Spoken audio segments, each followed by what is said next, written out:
ভালোবেসে সখী আজমেরী হক বাঁধন দেশে বিনোদন জগতের অন্যতম আলোচিত অভিনেত্রী। অভিনয় দক্ষতা এবং যে কোনো চরিত্রে সাবলীল উপস্থিতির মাধ্যমে দর্শক ও সমালোচক উভয়ের কাছেই তিনি গড়ে নিয়েছেন নিজের অবস্থান।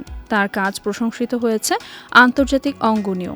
এবার ক্যারিয়ারের গণ্ডি ছাড়িয়ে নিজের ব্যক্তিগত জীবন, প্রেম ও বিয়ে নিয়ে খোলামেলা কথা বললেন এই তারকা।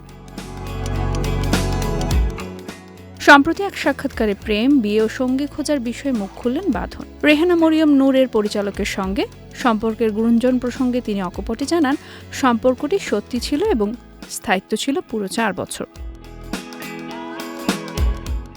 নতুন করে প্রেম বা বিয়ের কোনো পরিকল্পনা আছে কিনা এমন প্রশ্নের জবাবে বাঁধন জানান, গত বছরে বিয়ের পিঁড়িতে বসার পরিকল্পনা ছিল। শুধু পরিকল্পনাই নয়, বিয়ে করার মতো একজন মানুষও খুঁজে পাওয়ার কথা জানান তিনি। সেই অভিজ্ঞতার কথা জানিয়ে বাঁধন বলেন, মাঝখানে বিয়েও করতে চাইলাম, আশেপাশে এত ছেলে খুঁজলাম, বিয়ের পাত্র পেলাম না, এখনো খুঁজছি। যদি কাউকে পাই আবার প্রেম করব, প্রেমে থাকতে চাই। বিয়ের পরিকল্পনা আমার সত্যিই ছিল, কিন্তু ওই রকম মানুষ পেতে হবে।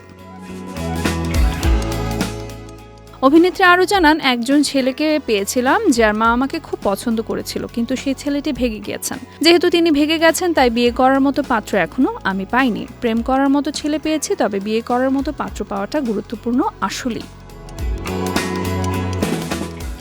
ঈদ উল ফিতরে মুক্তি পাওয়া বনলতা এক্সপ্রেসে দুর্দান্ত অভিনয় দর্শকদের মন জিতেছেন বাঁধন। ঈদুল আজহায় নতুন সিনেমা না থাকলেও পর্দার কাজ ও পর্দার বাইরের জীবন দুটো নিয়ে ভক্তদের কৌতূহল রয়েছে এখনো।